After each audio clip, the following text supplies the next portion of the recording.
प्रिय विद्यार्थियों, नमः संस्कृताय। मैं रिंकी मैम आप सभी लोगों का इस यूट्यूब प्लेटफॉर्म पर हार्दिक स्वागत एवं अभिनंदन करती हूँ। बच्चों, आप लोगों के दिसंबर में त्रैमासिक परीक्षा संपन्न हुई है, तो आज हम उसका प्रश्न पत्र लेकर के उपस्थित हुए हैं। तो इस प्रश्न पत्र में 70 बहुविकल्पी प्रश्न दिया गया है।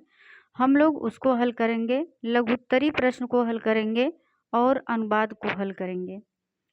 तो बाकी का प्रश्न आप लोग हल करेंगे जो बचेगा, क्योंकि वीडियो लंबी हो जाएगी। और सभी लोग अपना अपना प्रश्न पत्र अपने पास में रख लीजिए, मिलाइए किसका कितना सही होता है और अपने अपने प्रश्न पत्र में आंसर टिक करते जाइए सभी लोग। और जो लघुत्तरी प्रश्न हम बोलेंगे उसका पीपीटी नहीं बनाए हैं, प्रश्न पत्र में ही बोलेंगे। आप लोग प्रश्न पत्र पर प्रश्न के नीचे उत्तर नोट करते जाइएगा। और ये वीडियो केवल बिहार बोर्ड के 9th के बच्चों के लिए महत्वपूर्ण नहीं है, बल्कि बिहार में जो बीपीएससी टीआरई 4 में शामिल होना चाह रहे हैं टीजीटी पीजीटी परीक्षा में, उनके लिए भी अति महत्वपूर्ण है। क्योंकि टीजीटी पीजीटी के पाठ्यक्रम में प्यूसम भाग 1 प्यूसम भाग 2 रखा गया है, तो वहाँ से प्रश्न बनेगा। तो ये जो आपका प्रश्न पत्र है प्यूसम भाग 1 से है, यानी कि कक्षा 9 की पुस्तक से है। तो आप लोग भी इस वीडियो को देख सकते हैं। तो चलिए बिना विलंब किए हम लोग अपने प्रश्नों पर चलते हैं। ये निर्देश है, आप लोग इसे पढ़ लीजिएगा। पढ़ क्या लीजिए, पढ़े होंगे आप लोग परीक्षा के समय। तो देखिए, खंड आ है वस्तुनिष्ठ प्रश्न, प्रश्न संख्या 1 से 70 तक के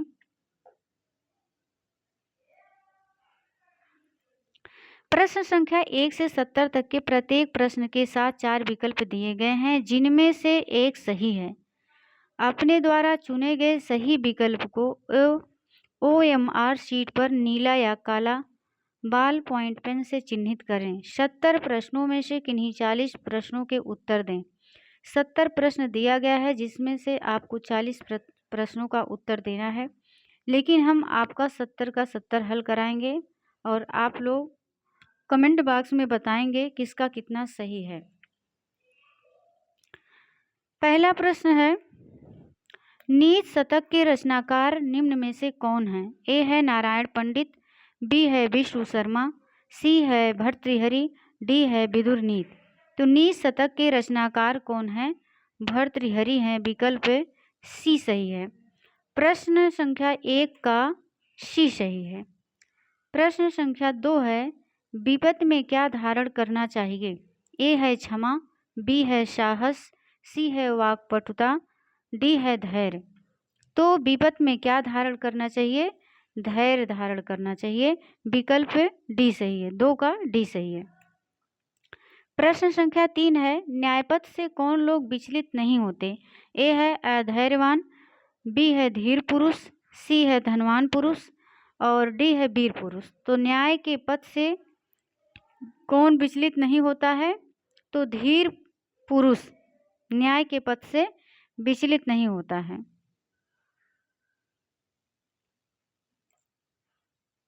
अगला प्रश्न है, भर्तृहरि के कितने मुक्तक काव्य हैं? ए है 3, बी है 4, सी है 5, डी है 6। तो भर्तृहरि के कितने मुक्तक काव्य हैं? 3 हैं। आपका विकल्प ए सही है, यानी कि प्रश्न संख्या 4 का ए सही है। प्रश्न संख्या 5 है, सत्वावताम का अर्थ निम्न में से कौन सा है? ए है विद्वानों का, बी है बलवानों का, सी है कायरों का, डी है दुष्टों का। तो सत्वावताम का अर्थ होता है बलवानों का, आपका विकल्प बी सही है। प्रश्न संख्या 6 है, पंचतंत्र कैसा नीति ग्रंथ है? ए है पद्यात्मक, बी है कथात्मक, सी है निबंधात्मक, डी है संवादात्मक। तो बच्चों, इसमें अगर देखा जाए तो आपका उत्तर पद्यात्मक भी सही हो जाएगा, मतलब है सही नहीं हो जाएगा। मेरा कहने का मतलब जो पंचतंत्र है वैसे गद्यात्मक है, लेकिन उसमें कहीं कहीं पद भी दिए गए हैं, यानी कि गद्यात्मक और पद्यात्मक दोनों मिला करके है। और वह कथा ग्रंथ है, नीति कथा ग्रंथ है। तो कथा ग्रंथ है, उसमें पात्र भी हैं, तो आपस में संवाद भी कर रहे हैं, उस दृष्टि से देखा जाए तो संवादात्मक भी हो जाएगा। कथा है, कथात्मक भी हो जाएगा, ये तो होगा नहीं। ठीक है, तो आपके पुस्तक के अनुसार जो पुस्तक में दिया गया है सबसे उचित विकल्प बी सही होगा, कथात्मक। अगर देखा जाए तो ए भी है, उसमें ए भी है, लेकिन सबसे हमें तीनों में से सबसे उचित विकल्प का उत्तर देना है और अपनी पुस्तक के अनुसार देना है। हमें बाहर किस पाठ्यक्रम में क्या कैसा दिया है उसको नहीं देखना है, अपने पुस्तक को देखना है। तो कथात्मक आपका विकल्प बी सही होगा, कथात्मक। प्रश्न संख्या 7 है, किसे ब्रह्मा भी नहीं समझा सकते। ए है मूर्ख, बी है विशेषज्ञ, सी है अल्पज्ञ, डी है पंडित। तो किसी ब्रह्मा भी नहीं समझा सकते हैं अल्पज्ञ को।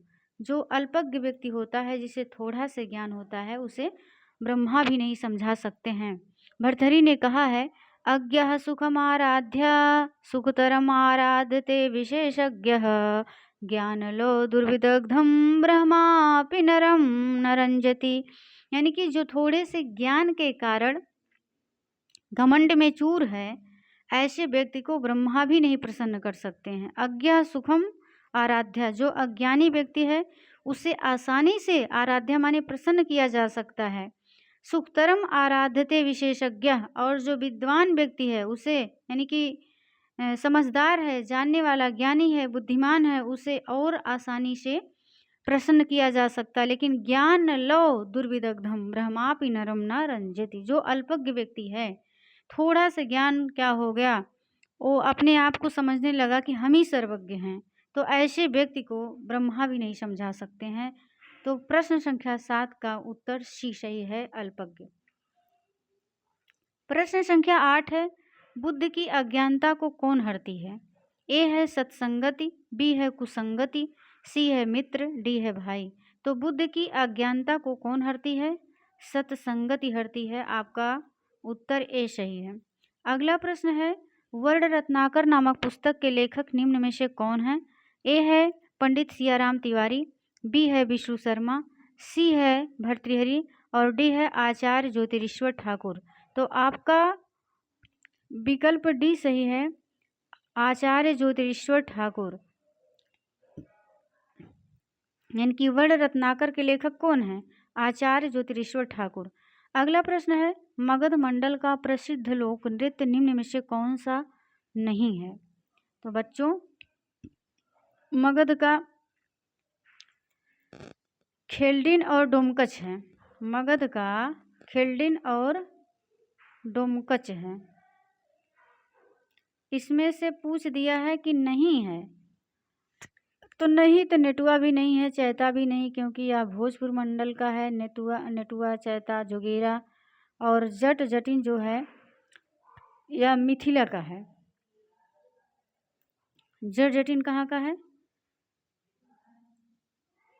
मिथिला का है। उसमें जो आपका पाठ्यक्रम उसमें दिया है कि मिथिला में जट जटिन है, सामा चकेवा है, मिझिया होली है, कमला पूजा है, और मगध क्षेत्र में खेल्डिन है, डोमकच है। भोजपुर मंडल में नेटुआ जोगेरा चैता गुंडऊ है।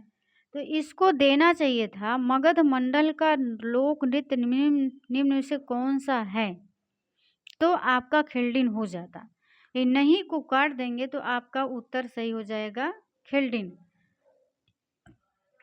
ठीक है, अगर नहीं को रहने देंगे तो आपका तीनों विकल्प सही हो जाएगा, क्योंकि मगध का नेटुआ भी नहीं है, जट जटिन भी नहीं है, चैता भी नहीं है।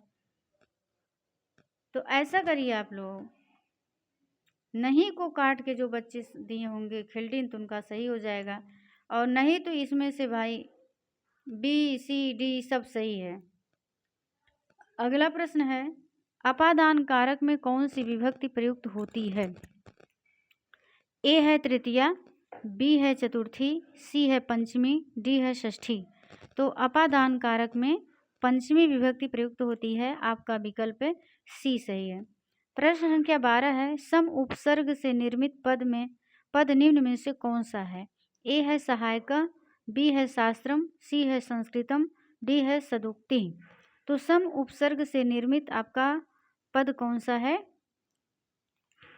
संस्कृतम है। आपका विकल्प सी सही है। अगला प्रश्न है, प्रश्न संख्या 13 है, त्वम कुत्र गच्छसि प्रदत्त वाक्य में अव्यय पद निम्न में से कौन सा है? ए है त्वम, बी है कुत्र, सी है गच्छसि और डी है इनमें से कोई नहीं। तो त्वम कुत्र गच्छसि, तो इसमें से अव्यय पद कुत्र है, आपका विकल्प बी सही है, कुत्र, कुत्र सही है।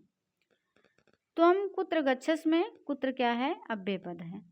प्रश्न संख्या 14 है, कत्वा प्रत्यय से निर्मित पद निम्न में से कौन सा है? ए है विकृता, बी है पराजितवान, सी है खंडित्वा और डी है प्रणम्य। तो कत्वा से क्या हो जाएगा? खंडित्वा, आपका बना है विकल्प सी सही है। प्रश्न संख्या 15 है, अहम जलम पातुम इच्छामि। तो पातुम को अंडरलाइन किया गया है, पूछा जा रहा है कि रेखांकित पद में कौन सा प्रत्यय प्रयुक्त है?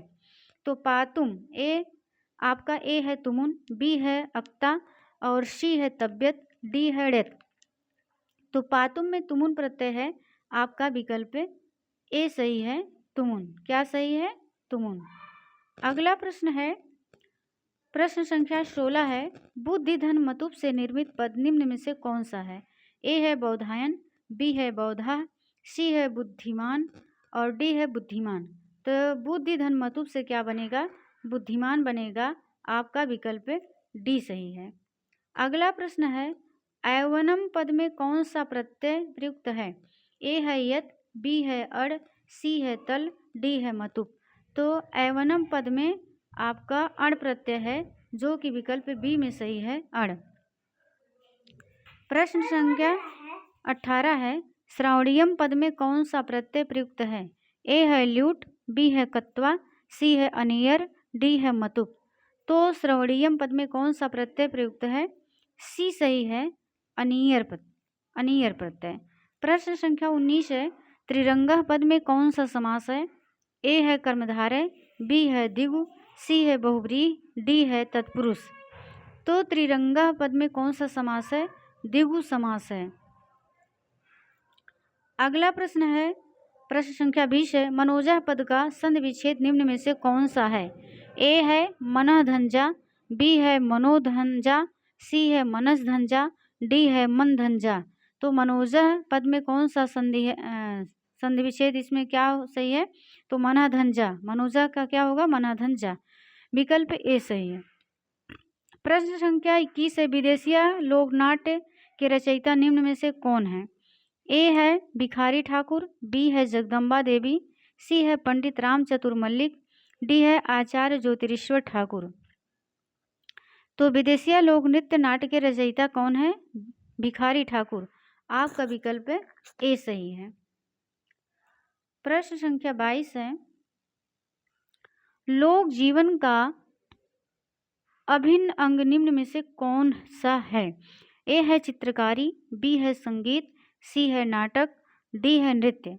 तो लोक जीवन का अभिन्न अंग आपका संगीत हो जाएगा, विकल्प बी सही है, 22 का बी सही है। प्रश्न संख्या 23 है, विदापत लोकनाट्य किस अंचल में प्रचलित है? ए है मिथिला, बी है भोजपुर, सी है मगध, डी है अंग प्रदेश। तो विदापत लोक नृत्य या लोकनाट्य मिथिला में प्रसिद्ध है, आपका विकल्प ए सही है।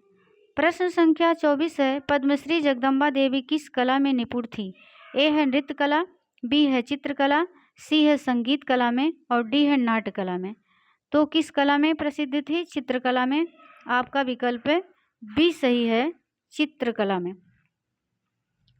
प्रश्न संख्या 25 है, वर्ण रत्नाकर नामक ग्रंथ निम्न में वर्ण रत्नाकर नामक ग्रंथ में नृत्य के कौन से भेद नहीं बताए गए हैं? तो आप लोगों को बताना है उसमें। प्रश्न संख्या 25 है, तो आपका इसमें लास्य विकल्प ए में दिया है लास्य, तो ए सही है। बी में टांडव दिया, ये भी सही है। सी में हल्लिश दिया, ये भी सही है। तो यहाँ क्या पूछा? नहीं है। तो नहीं क्या है? जो नहीं है वही आपका उत्तर सही है, भरतनाट्यम। तो आपका उत्तर डी सही है, भरतनाट्यम। क्या सही है? भरतनाट्यम।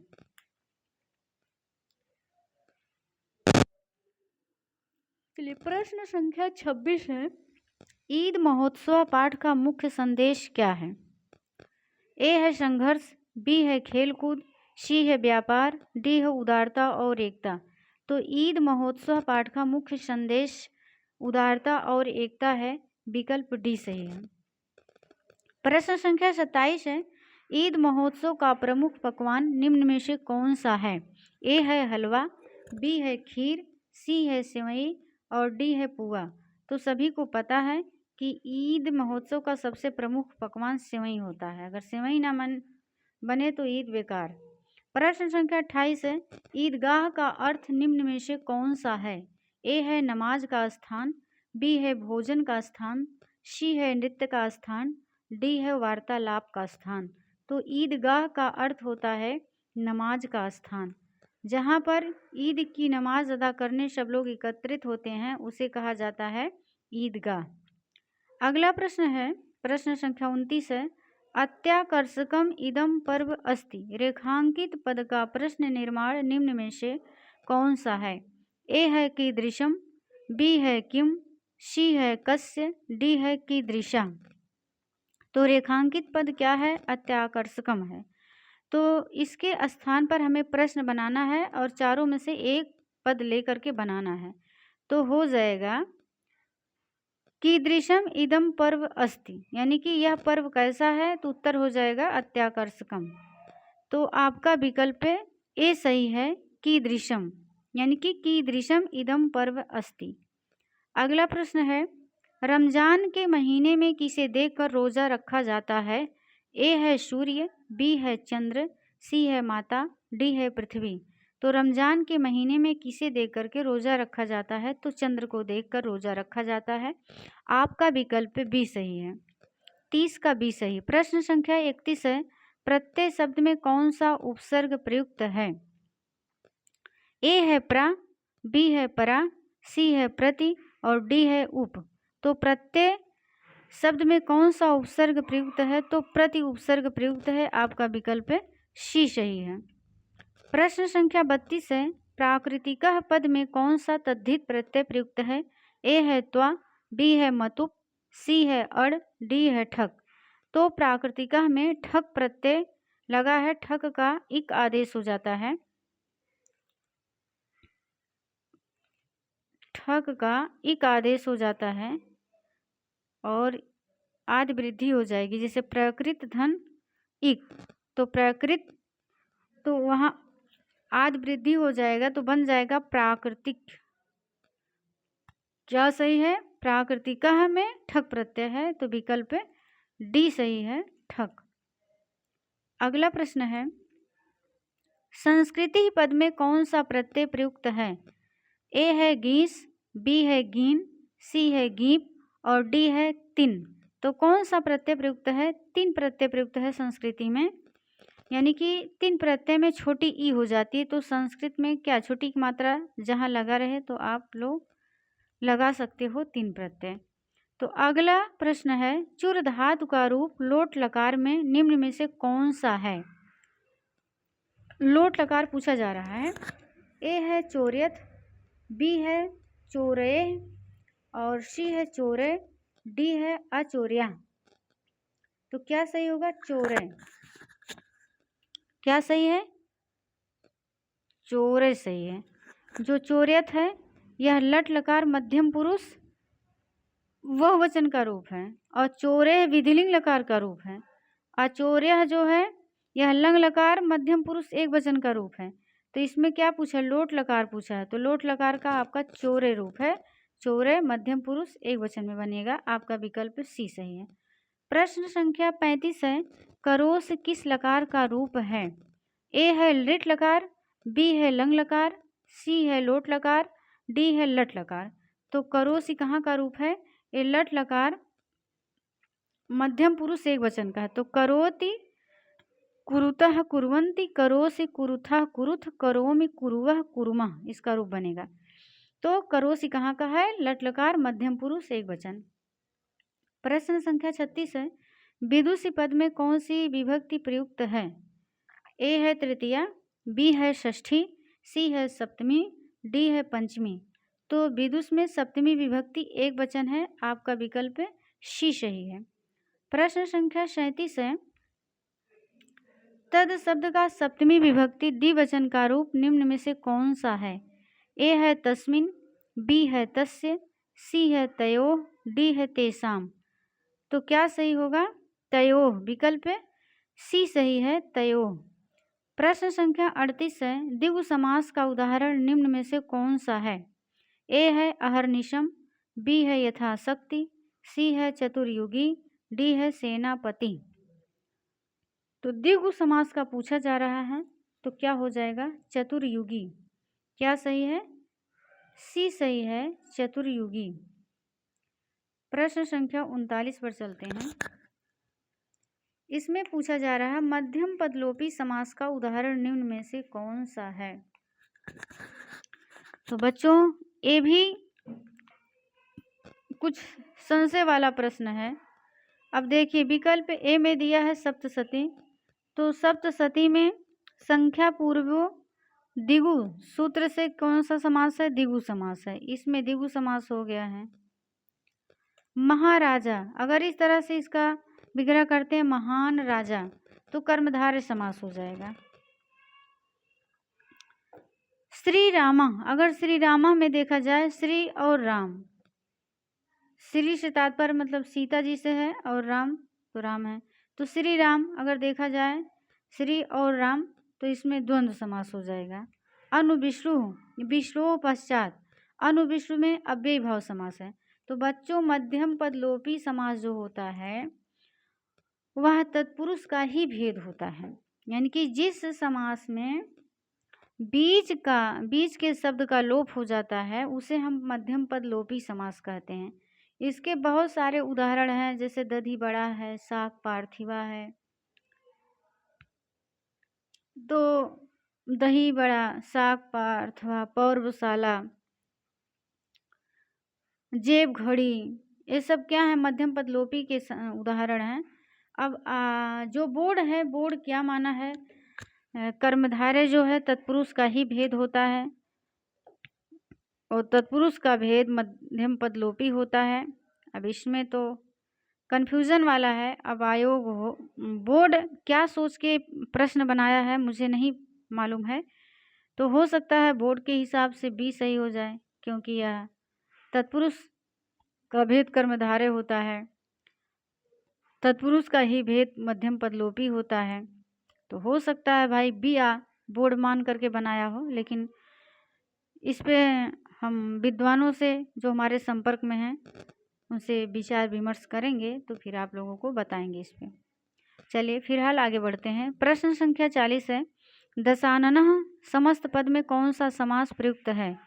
ए है द्विगु, बी है बहुव्रीहि, सी है अव्ययी भाव, डी है कर्मधारय। तो दशाननः समस्त पद में कौन सा समास है? तो बहुव्रीहि समास है। कौन सा समास है? बहुव्रीहि समास है, यानी कि 10 हैं आनंद, जिसके अर्थात 10 आनंद किसके थे? रावण के थे। तो द्विगु तो होगा नहीं, द्विगु संख्यावाची, अव्ययी भाव है नहीं, कर्मधारय है नहीं, दशानन में कौन सा समास है? बहुव्रीहि समास है।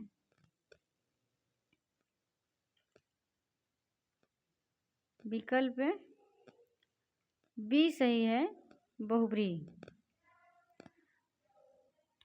अगला प्रश्न है, आसगांव में किसकी कल्पना नहीं है? ए है नरक, बी है स्वर्ग, सी है अर्थ, डी है श्रम। तो पूछा जा रहा है आसगांव में किसकी कल्पना नहीं है? तो आसगांव में स्वर्ग की कल्पना नहीं है, विकल्प बी सही है, स्वर्ग। प्रश्न संख्या 42 है, प्राचीन काल में ग्राम्य जीवन किस प्रकार का था? ए है संघर्षमय, बी है सुखमय, सी है अभिशाप, डी है दुखी। तो प्राचीन काल में ग्राम्य जीवन जो था वह सुखमय था, विकल्प बी सही है।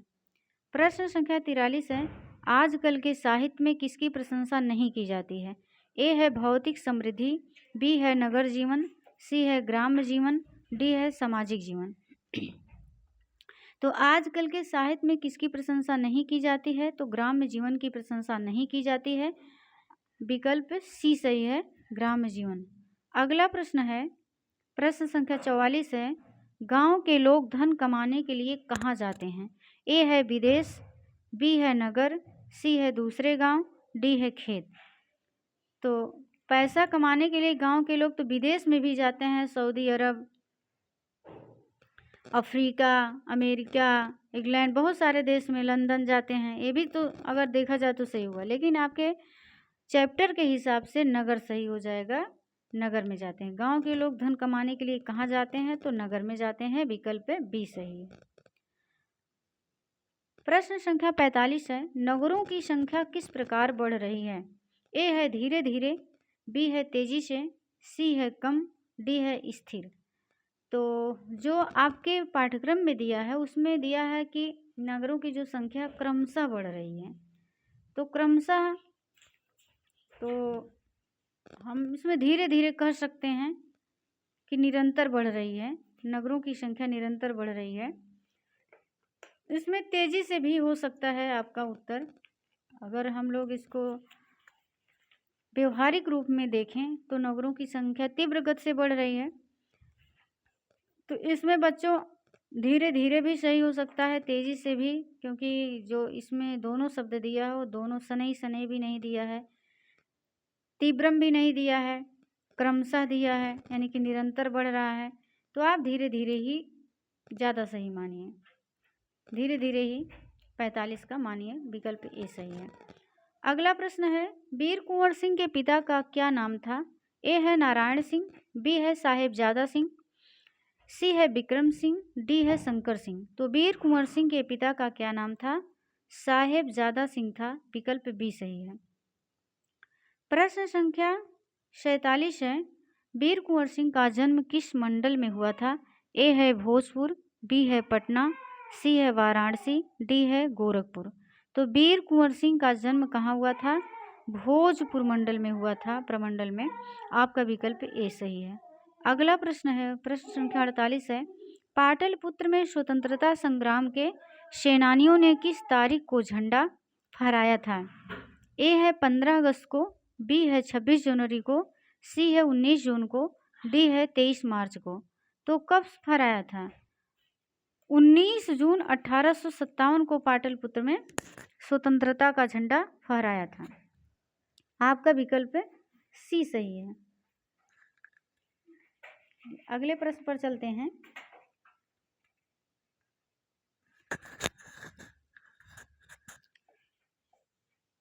प्रश्न संख्या 49,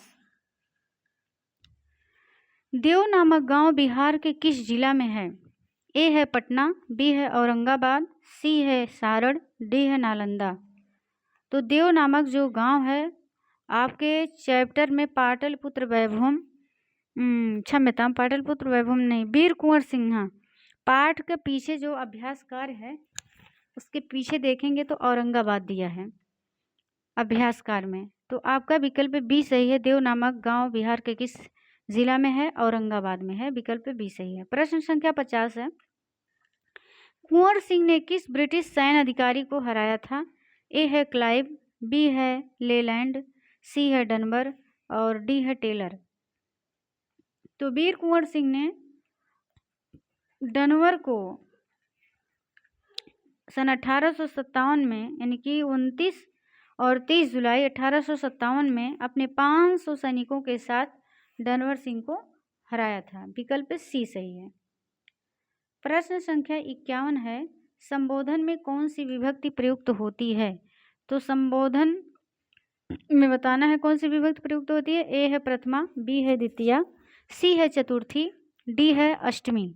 तो संबोधन में कौन सी विभक्ति प्रयुक्त होती है? प्रथमा विभक्ति प्रयुक्त होती है, विकल्प ए सही है। प्रश्न संख्या 52 है, पठधन ल्यूट से कौन सा पद बनेगा? ए है पाठ्यम, बी है पठनम, सी है पठितव्यम, डी है पठितुम। तो पठधन ल्यूट से क्या बनेगा? पठनम बनेगा, विकल्प बी सही है। प्रश्न संख्या 53 है, गतः पद का प्रकृत एवं प्रत्यय निम्न में से कौन सा होगा? ए है गम धनतिन, बी है गम धनतुमुन, सी है गम धनता और डी है गम धन तवतु। तो बताइए कौन सा प्रत्यय है गतः में, तो गम धनता यानी कि गता भूतकालिक प्रत्यय है। अगला प्रश्न है, नए समास का उदाहरण निम्न में से कौन सा नहीं है? ए है अशोकः, बी है अनुपस्थितः, सी है नास्तिकः और डी है निर्गुणम। नए समास का निम्न में से उदाहरण कौन सा नहीं है? तो कौन सा नहीं है? विकल्प डी सही है, निर्गुणम या नहीं है। बाकी ये भी नए समास करना, शोकः इत अशोकः, ना उपस्थिता इत अनुपस्थिता, ये भी सही है। नास्तिका नास्तिका, ना आस्तिका इत नास्तिका, तो ये भी नए तत्पुरुष का समास से पूछा है, कौन सा नहीं है? तो निर्गुण नहीं है, तो आपका विकल्प डी सही है। प्रश्न संख्या 55 है, युवती का प्रकृत प्रत्यय निम्न में से कौन सा है? ए है इवन धनती, बी है इवन धन गीप, सी है इवन धन गीस, डी है इवन धन गीन। तो क्या सही हो जाएगा? इवन धनती सही है, विकल्प ए सही है। अगला प्रश्न है, महत्वम में कौन सा प्रत्यय प्रयुक्त है? ए है त्वा, बी है त्वम, सी है तब्य, डी है तमम। तो कौन सा प्रत्यय प्रयुक्त है? ए, आपका विकल्प ए सही है, त्वा। प्रश्न संख्या 57 है, युगांतरे पद में किन किन वर्णों की संधि हुई है? ए है अ धन अ, बी है अ धन ई, सी है अ धन उ, डी है ई धन आ। तो युगांतरे का संधि विच्छेद हो जाएगा युग धन अंतरे, यानी कि इसमें युग में ह्रस्व आ है और अंतरे में भी ह्रस्व आ है, दोनों मिलकर के दीर्घ हो गया है बड़ा आ। तो इसमें क्या सही है? अ और या, विकल्प ए सही है। प्रश्न संख्या 58 है, दंपति पद में कौन सा समास है? ए है अव्ययी भाव, बी है द्वंद्व, सी है द्विगु और डी है तत्पुरुष। तो दंपति में कौन सा समास है? द्वंद्व समास है। जाया चा पति चा, यानी कि इसका विग्रह होगा दंपति का, जाया चा और पति चा, दंपति, इसमें द्वंद्व समास है। आपका विकल्प बी सही है, द्वंद्व। प्रश्न संख्या 59 है, उ और आ के मेल से कौन सा नया वर्ड बनेगा? ए है वा, बी है ओ, सी है औ और डी है वा।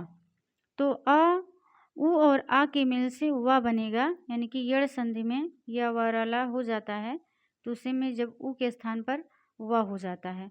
आपका विकल्प ए सही है, वा। प्रश्न संख्या 60 है, देशे अस्मिन में कौन सी संधि है? ए है दीर्घ संधि, बी है गुण संधि, सी है वृद्धि संधि, डी है पूर्व रूप संधि। तो देशे अस्मिन में पूर्व रूप संधि है, आपका विकल्प डी सही है। प्रश्न संख्या 61 है, जीवन में परिवर्तन किसका नियम है? ए है समाज का, बी है प्रकृति का, सी है शिक्षा का, डी है परिवार का। तो जीवन में परिवर्तन प्रकृति का नियम है, आपका विकल्प बी सही है, प्रकृति का। प्रश्न संख्या 62 है, किशोरावस्था किस किस के बीच की अवस्था होती है? ए है बाल्यावस्था और वृद्धावस्था, बी है बाल्यावस्था और युवावस्था, सी है युवावस्था और वृद्धावस्था, डी है शैशवावस्था और बाल्यावस्था। तो इसमें आपका विकल्प बी सही होगा, बाल्यावस्था और युवावस्था, बी सही है। प्रश्न संख्या 63 पे चलते हैं हम लोग। संगणक अर्थात कंप्यूटर के लिए योग्य भाषा निम्न में से कौन सी है? ए है हिंदी, बी है संस्कृत, सी है अंग्रेजी, डी है पाली। तो कंप्यूटर के लिए सबसे उपयुक्त भाषा संस्कृत को बताई गई है, आपका विकल्प बी सही है। प्रश्न संख्या 64 है, अस्मिन देशे बहवः धर्माः सन्ति। अस्मिन को रेखांकित किया गया है, इसमें पूछा जा रहा है रेखांकित पद का प्रश्न निर्माण निम्न में से कौन सा है? ए है काम, बी है कस्मिन, सी है किम, डी है केन। तो आपका विकल्प बी सही है, कस्मिन। जब आप इससे प्रश्न बनाएंगे हो जाएगा कस्मिन् देशे बहवः धर्माः सन्ति। अगला प्रश्न है एक रूपता जीवने डाट डाट न तिष्ठति। रिक्त स्थान की पूर्ति उचित अव्यय से करें। ए है एव, बी है सदा, सी है यदा कदा, डी है अधुना। तो आपका विकल्प है बी सही है, सदा, यानी कि एक रूपता जीवने सदा न तिष्ठति। अगला प्रश्न है प्रति के योग में कौन सी विभक्ति प्रयुक्त होती है। ए है तृतीया, बी है षष्ठी, सी है पंचमी, डी है द्वितीया। तो प्रति के योग में कौन सी विभक्ति प्रयुक्त होती है, द्वितीया। आपका विकल्प है डी सही है। अगला प्रश्न है चपल धन तरफ से कौन सा पद बनेगा। ए है चपलतरा, बी है चपलता, सी है चपलताम, डी है चपलत्वम। तो चपल धन तरफ से क्या बनेगा, चपल तरह। आपका विकल्प ए सही है। अगला प्रश्न है विसर्ग संधि का उदाहरण निम्न में से कौन सा है। ए है परोपकारः, बी है एकैकः, सी है जगदीशः, डी है कीर्तिर्यश। तो क्या सही हो जाएगा, कीर्तिर्यश। विकल्प डी सही है। विसर्ग संधि का उदाहरण पूछा जा रहा है तो इसका हो जाएगा कीर्ति धन यश। अगला प्रश्न है शिव धन छाया की संधि निम्न में से कौन सी है। ए है शिवो छाया, बी है शिवच छाया, सी है शिवश छाया, डी है शिविश छाया। तो आपका विकल्प बी सही होगा, शिवच छाया। प्रश्न संख्या 70 है ग्राम्य में कौन सा प्रत्यय प्रयुक्त है। ए है ण्यत, बी है यत, सी है क्यप, डी है लेप। तो ग्राम्य में कौन सा प्रत्यय है, यत प्रत्यय है। आपका विकल्प बी सही है। अब हम लोग चलते हैं, ये रहा 70 प्रश्न। खंड बा पर चलते हैं, विषय निष्ठ प्रश्न, लघुत्तरी प्रश्न। इसमें कहा जा रहा है निम्नलिखित प्रश्नों में से किन्हीं 10 प्रश्नों के उत्तर दें। प्रत्येक प्रश्न के लिए 2 अंक निर्धारित हैं। पहला प्रश्न है का करके दिया है कौन लोग भूमि पर भार के समान होते हैं। तो सभी लोग नोट कर लीजिए फटाफट। इसमें पूछा जा रहा है कि कौन से लोग भूमि पर भार के समान होते हैं। तो देखिए नीत पद्यानी नामक जो आपके चैप्टर में पाठ दिया गया है भर्तृहरि के नीत शतकम से, उसमें कहा गया है कि जिसके पास ना तो विद्या है, ना तो तप है, ना तो दान है, ना तो शील है, ना तो गुण है और ना तो धर्म है, वे व्यक्ति पृथ्वी पर भार के स्वरूप हैं। इसे आप नोट कर सकती हो। अगला प्रश्न है संगीत कलाओं में प्रमुख है कैसे। तो संगीत कलाओं में प्रमुख है कैसे आपको बताना है। यह जो संगीत है देव आराधन और पुरुषार्थ प्राप्ति का प्रमुख साधन है, इसीलिए इसको कलाओं में प्रमुख माना गया है कि देव आराधन और पुरुषार्थ प्राप्ति का प्रमुख साधन होने के कारण संगीत को कलाओं में प्रमुख माना गया है। आप ऐसे लिख सकते हो। अगला प्रश्न है मिथिला चित्रकला का परिचय दें। मिथिला चित्रकला का परिचय दें तो यह देव पूजन, मुंडन, उपनयन और अल्पना, यानी कि मिथिला में क्या क्या प्रसिद्ध है, देव पूजन, मुंडन, उपनयन और अल्पना, ये सब मिथिला जो चित्रकला है ये अवसरों पर बनाई जाती है। अल्पना का मतलब जैसे जो आप लोग दीपावली वगैरह में रंगोली नहीं बनाते हो, वही अल्पना है। शादी विवाह में दीवारों पर वैसे रंगोली की तरह गेरू वगैरह से चित्र बनाते हैं, तो सब अल्पना है।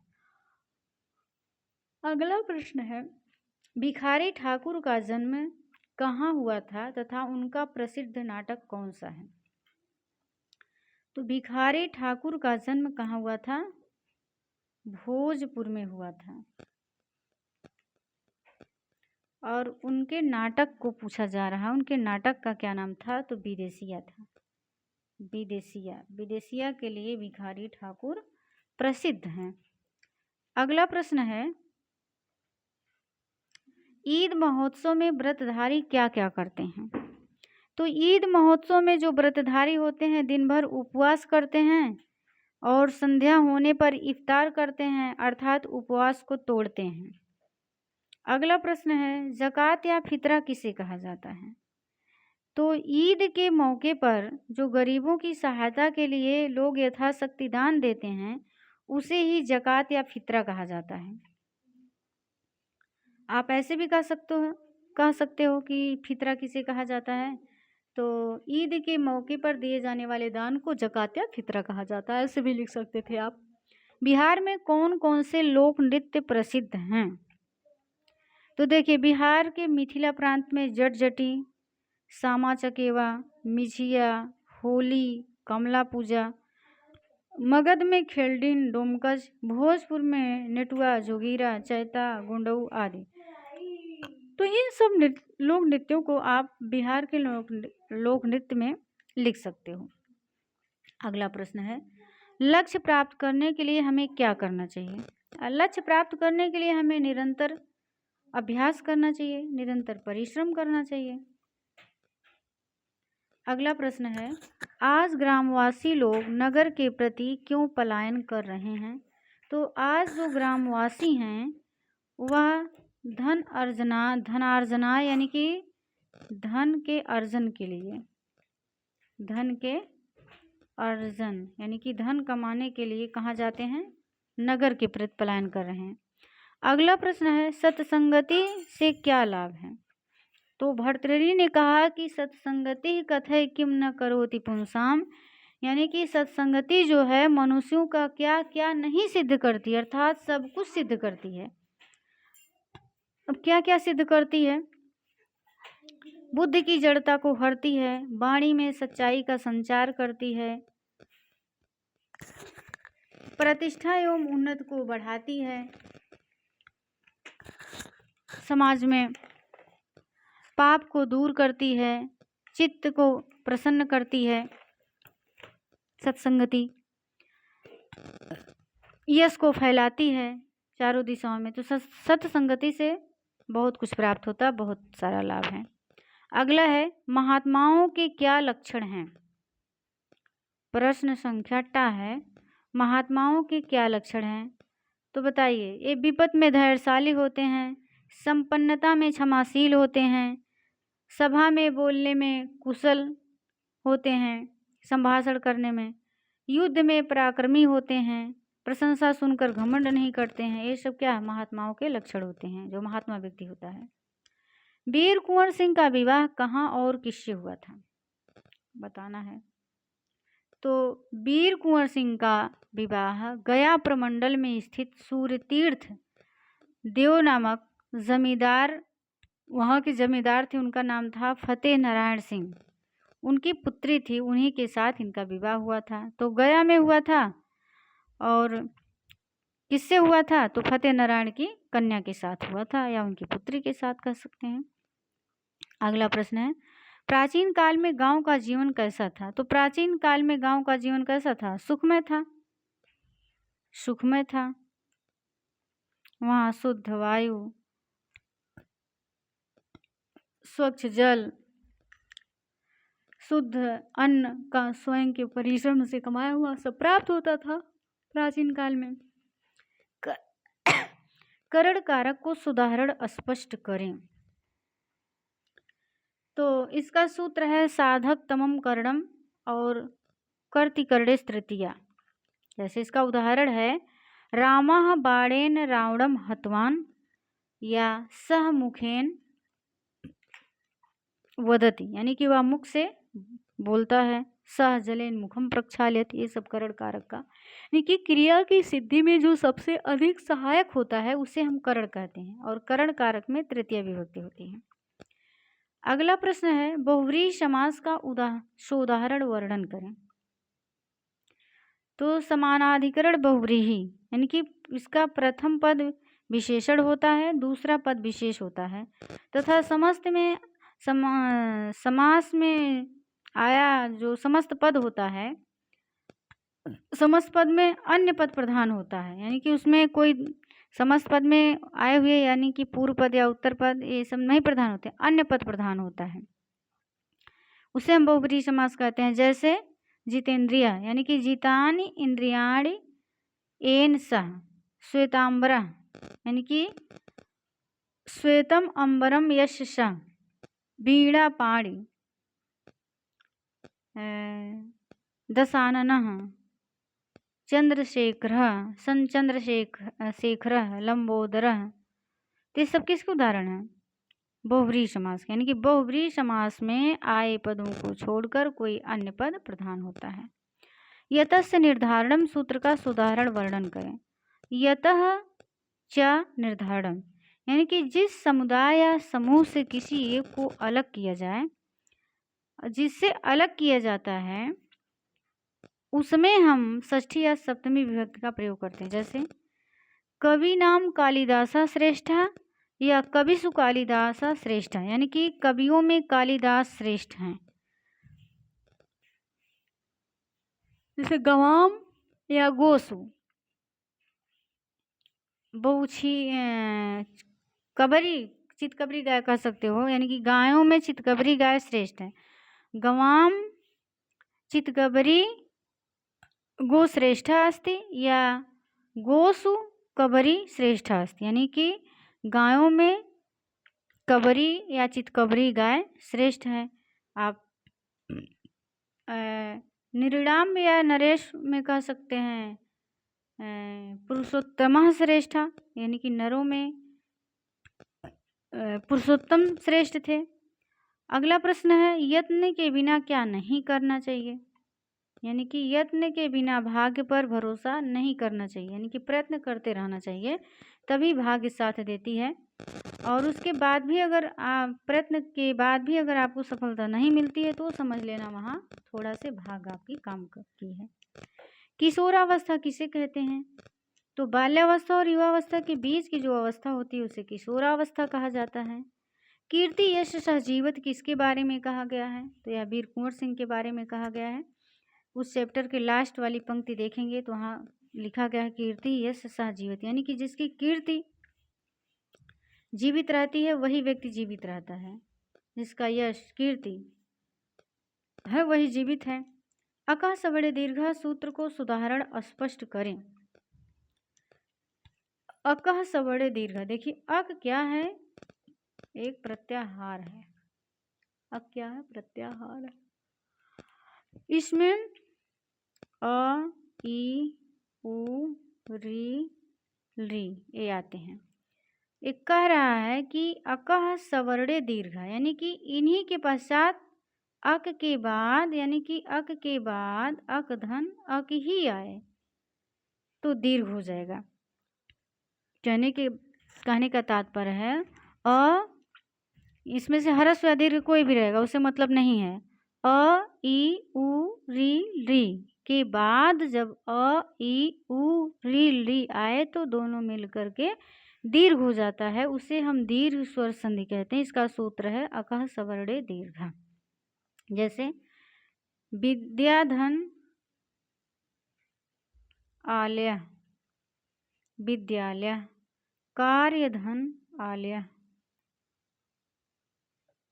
कार्यालय, मुनिधन इंद्र मुनीन्द्र, नदीधन ईशः नदीशः, बधूधन उत्सव बधूत्सव, होत्रिधन ऋकारा होत्रिकारा। तो ये सब उदाहरण था आपका। अब चलते हैं हम लोग आगे। इधर देखिए दीर्घ उत्तरीय प्रश्न है, इसमें दिया है निम्नलिखित प्रश्नों में से किन्हीं 4 प्रश्नों को उत्तर दें। प्रत्येक प्रश्न के लिए 5 अंक निर्धारित हैं। तो इसका उत्तर आप स्वयं लिखेंगे। नीत पदानी पाठ से एक श्लोक अर्थ सहित लिखें। बिहार सांस्कृतिक दृष्टिकोण से भारतवर्ष में एक संपन्न राज्य है, वर्णन करें। ये सब देखिए हम करवाएंगे तो वीडियो बहुत लंबा हो जाएगा, ठीक है, इसलिए इसे आप लोग स्वयं नोट करिएगा। अब हम चलते हैं अनुवाद वाले पे। निम्नलिखित वाक्यों का संस्कृत में अनुवाद करें। पहला है हमारे देश में अधिक लोग गांव में रहते हैं, तो इसका क्या होगा? अस्माकं देशे बहवः जनाः एना है जनाः ग्रामे वसंती से आप लोग समझ लीजिएगा स्पेस मेरे पास कम है। तो अस्माकं देशे बहवः जनाः ग्रामे वसन्ति, हमारे देश में अधिक लोग कहाँ रहते हैं? गांव में रहते हैं। अगला है मैं तुम्हारे साथ विद्यालय जाता हूँ। तो सह साकम समम सार्धम, आप लोग सूत्र पढ़े होंगे, तो इसमें हो जाएगा अहम त्वया सह विद्यालयम गच्छामि। अगला प्रश्न है वह चोर से डरता है। तो सह चौरात बिभेति। अगला है गंगा हिमालय से निकलती हैं। तो गंगा हिमालयात प्रभवतिया निर्गच्छन्ति। प्रभवतिया निर्गच्छन्ति लिख सकते हैं, गच्छन्ति, प्रभवतिया निर्गच्छन्ति। अगला प्रश्न है क्रिया के बिना ज्ञान भार है। तो इसको आप दो तरह से लिख सकते हो ज्ञानम भारा क्रियाम बिना, ज्ञानम भारा